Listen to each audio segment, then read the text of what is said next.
물을 마셨을지라도 그들의 하나님을 바라보는 시력은 약해질 대로 약해져서 하나님께서 그들에게 정말로 주기를 원하셨던 가나안 땅은 보지 못했습니다. 하나님께서 이스라엘 자손들, 아니 하나님께서 당신의 백성으로 삼으신 그 사람들을 최선으로 인도하셨음에도 불구하고 그들은 그들의 눈에 보기에 최선이 아닌 것 같이 여겼기 때문에 원망과 시비를 했던 것입니다. 그 이스라엘 자손들의 이야기가 우리의 인생에 고스란히 전개되고 있지 않습니까?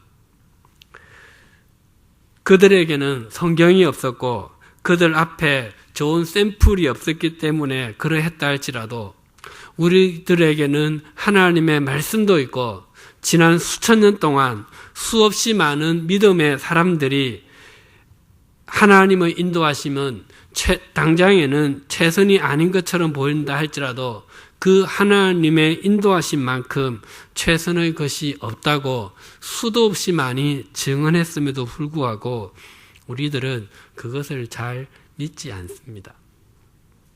그래서 우리의 인생에 원망과 시비의 불로 인해서 성화의 구원, 수준의 구원은 더 나아가지 못하고 있는 경우가 허다합니다. 하나님께서 이스라엘 자손들을 출애굽하게 하신 목적은 단순히 그들로 하여금 애굽을 벗어나게 하는 것이 아니었습니다. 하나님께서는 그들로 하여금 하나님 백성다운 백성이 되어서 가나안 땅까지 가는 것이었습니다. 마찬가지로 하나님께서 우리를 영적 출애굽을 하게 하신 것은 단지 장차받을 구원 때문만이 아닙니다. 우리가 이 땅에서 하나님의 자녀다운 삶을 살아서 우리의 구원을 완성해 가기를 원하시는 것입니다. 그래서 우리가 그 구원의 완성을 향해서 나아가기 위해서는 원망과 시비를 하지 않아야 될 뿐만 아니라 더 나아가야 되는 것이 있습니다. 우리가 어떻게 해야 하는지를 15절에 이렇게 증가합니다. 이는 너희가 흠이 없고 순전하여 어그러지고 거스르는 세대 가운데서 하나님의 흠 없는 자녀로 세상에서 그들 가운데 빛들로 나타내며 우리 모두는 시비와 원망을 넘어서 흠이 없고 순전함의 자리까지 나아가야 한다고 합니다. 원망과 시비가 나와 하나님과의 관계라면 흠 없음과 순전함은 나와 나 자신과의 관계입니다. 흠이 없다는 의미는 비난받을 만한 일이 없다는 뜻입니다. 이것은 어떤 사람의 삶이 윤리적으로 높은 수준을 유지하고 도덕적으로 고결함을 나타냅니다. 이것은 우리 주위에 있는 사람들이 우리의 삶을 들여다 보았을 때 우리에게서 그것은 틀렸어라고 말할 만한 것이 없어야 하고 우리의 삶에 몰상식한 것이나 비합리적인 것이 있어서 비난을 당하거나 꾸지점을 당하는 것이 없어야 한다는 의미입니다. 즉 나의 삶이 다른 사람들에게 진면교사이어야지 반면교사일 수는 없다는 것입니다. 우리들은 모두 다른 사람들이 우리에게 가까이 다가올수록 우리에게서 역겨운 냄새가 아니라 우리에게 가까이 올수록 우리는 향기 나는 사람이어야 한다는 뜻입니다. 흠이 없는 에 해당하는 대표적인 인물을 한 명 들라 하면 다니엘일 것입니다. 다니엘서 6장 3절에서 9절이 이렇게 증가합니다. 다니엘은 마음이 민첩하여 총리들과 고관들 위에 뛰어나므로 왕이 그를 세워 전국을 다스리게 하고자 한지라. 이에 총리들과 고관들이 국사에 대하여 다니엘을 고발할 근거를 찾고자 하였으나 아무 근거 아무 허물도 찾지 못하였으니 이는 그가 충성되어 아무 그릇됨도 없고 아무 허물도 없음이었더라. 그들이 이르되 이 다니엘은 하나님의 율법에서 근거를 찾지 못하면 그를 고발할 수 없으리라 하고, 이에 총리들과 고관들이 모여 왕에게 나아가서 그에게 말하되, 다리오 왕이여 만수무강하옵소서. 나라의 모든 총리와 지사와 총독과 법관과 관원이 의논하고 왕에게 한 법률을 세우며 한 금령을 정하실 것을 구하나이다. 왕이여, 그것은 곧 이제부터 30일 동안에 누구든지 왕 외에 어떤 신에게나 사람에게 무엇을 구하면 사자굴에 넣기로 한 것이니이다. 그런즉 왕이여, 원하건대 금령을 세우시고 이 조서에 왕의 도장을 찍어 메대와 바사에 고치지 아니하는 규례를 따라 그것을 다시 고치지 못하게 하옵소서 하며, 이에 다리오 왕이 조서에 왕의 도장을 찍어 금령을 내니라. 다니엘이 바벨론의 포로로 끌려왔던 것은 바벨론 왕 느부갓네살이 예루살렘을 1차로 침공했을 때였습니다. 그때의 유다의 왕이 여호야김이었고 주전 605년경이었습니다. 그때 다니엘은 16살 정도의 소년이었습니다. 그런데 사자굴이 나오는 때는 다리오 왕 때입니다. 다니엘이 사자굴에서 기도하는 모습을 그린 그림들을 보면 많은 그림이 다니엘을 청년으로 그려놓고 있습니다. 그러나 그것은 틀린 것입니다. 다니엘이 사자굴로 들어갔을 때는 주전 539년경입니다. 그러니까 다니엘이 바벨론으로 끌려온 때와 사자굴에 들어간 때 사이에는 약 66년의 간격이 있습니다. 그러니까 다니엘이 사자굴에 들어갈 때의 나이는 약 82세경입니다. 다니엘은 최소 5왕을 섬겼습니다. 그리고 끌려갈 때는 바벨론 제국이었는데 사자굴에 들어갈 때는 페르시아 제국이었습니다. 그럼에도 그는 여전히 총리로 있었습니다. 우리나라의 대통령 임기 5년 동안에 국무총리와 장관이 몇 번씩 바뀝니다. 그러나 다니엘은 왕이 바뀌어도 총리였고 제국이 바뀌어도 총리였습니다. 그것도 적국에서 말입니다. 그래서 다니엘은 훌륭하고 대단합니다. 또한 적국이었기 때문에 다니엘에게는 계파가 없었습니다. 많은 신하들 가운데 그의 편은 아무도 없었습니다. 우리나라 정치에 여당과 야당이 있을 뿐만 아니라 같은 당 안에서도 각 계파가 있어서 서로 싸웁니다. 그러나 다니엘은 하나님 당이었고 당대표 다니엘, 당원 다니엘, 그것이 전부였습니다. 나머지 신하들은 전부 페르시아 당이었습니다. 다니엘의 반대편에 있는 사람들은 합심해서 다니엘의 허물을 찾았지만 찾을 수가 없었습니다.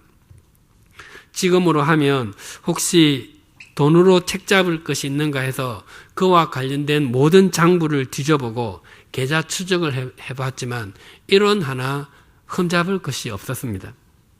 혹시 내연녀가 있는가 해서 휴대폰 통화 내역을 조사해봤더니 그의 전화통화 내용은 전부 업무와 관련된 것밖에 없었습니다.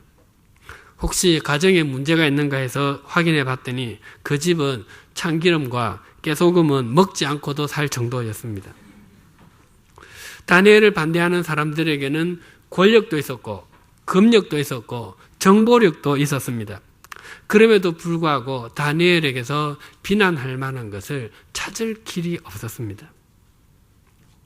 그것은 다니엘의 삶과 신앙이 충성되었기 때문에 그에게는 그릇됨도 허물도 없었기 때문이었습니다. 그러했기에 반대편의 사람들이 다니엘의 허물을 찾아도 찾을 수 없었기에 다니엘의 삶은 눈이 부십니다.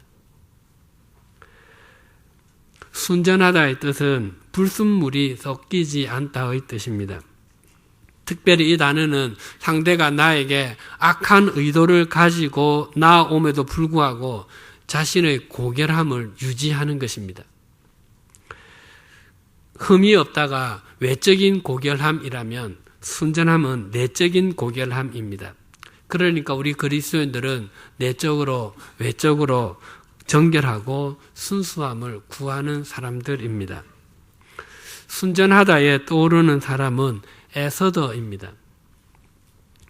하만은 모르드게가 자신에게 절하지 않는다고 페르시아에 있는 모든 유대인들을 몰살할 계획을 세웠습니다.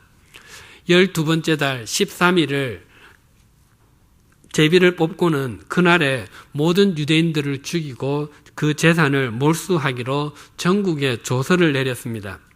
조서를 받은 지방에 사는 유대인들은 그 조서를 받고서 베옷을 입고서 통곡하며 금식했습니다. 모르드게는 왕후이자 사촌인 에서더에게 왕에게 나아가서 이 사실을 알리라고 했습니다. 그러나 에서더는 왕이 부르지도 않았는데 왕에게 나아갔을 때 왕이 금규, 즉 금지팡이를 내밀지 않으면 살지 못하고 죽는다고 했습니다. 그리고 왕이 자신을 부르지 않은 지가 벌써 30일이 지났다고 했습니다. 그러나 모르드게는 물러섬이 없이 당신이 왕후에 오른 것이 이때를 위함인지 어떻게 아느냐고 했습니다.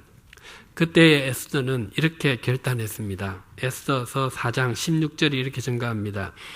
당신은 가서 수산에 있는 유다인을 다 모으고 나를 위하여 금식하되 밤낮 3일을 먹지도 말고 마시지도 마소서. 나도 나의 시녀와 더불어 이렇게 금식한 후에 규례를 어기고 왕에게 나아가리니 죽으면 죽으리이다 하니라. 에서드는 왕후의 힘을 이용해서 군사를 모아 하만과 싸우려고 하지 않았고 최정의 자객들을 풀어서 하만을 암살하려는 악을 도모하지도 않았습니다. 그가 행한 것은 금식이었습니다. 인간은 먹어야 힘을 냅니다. 그래서 힘이 많이 필요한 씨름 선수들은 보통 한 선수가 한 끼에 쇠고기를 20인분 정도 먹는다고 합니다. 초등학교 씨름 선수도 삼겹살을 3에서 5인분 먹고 공깃밥 5개를 먹는다고 합니다.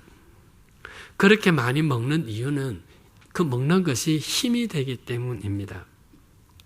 그래서 금식을 한다는 것은 내 힘의 근원이 먹는 것이 아니라 하나님께 있다고 고백하는 것입니다.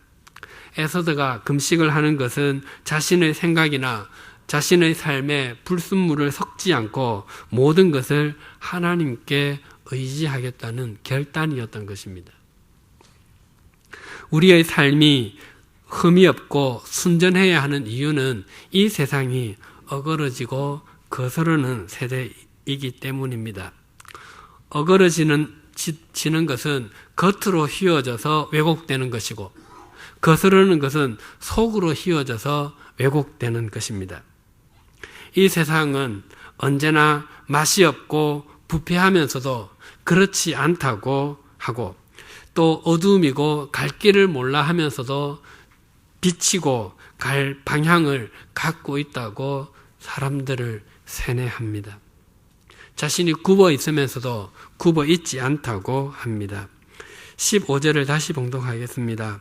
이는 너희가 흠이 없고 순전하여 어그러지고 거스르는 세대 가운데서 하나님의 흠 없는 자녀로 세상에서 그들 가운데 빛들로 나타내며 하나님의 자녀인 우리는 빛으로 나타나야 한다고 합니다.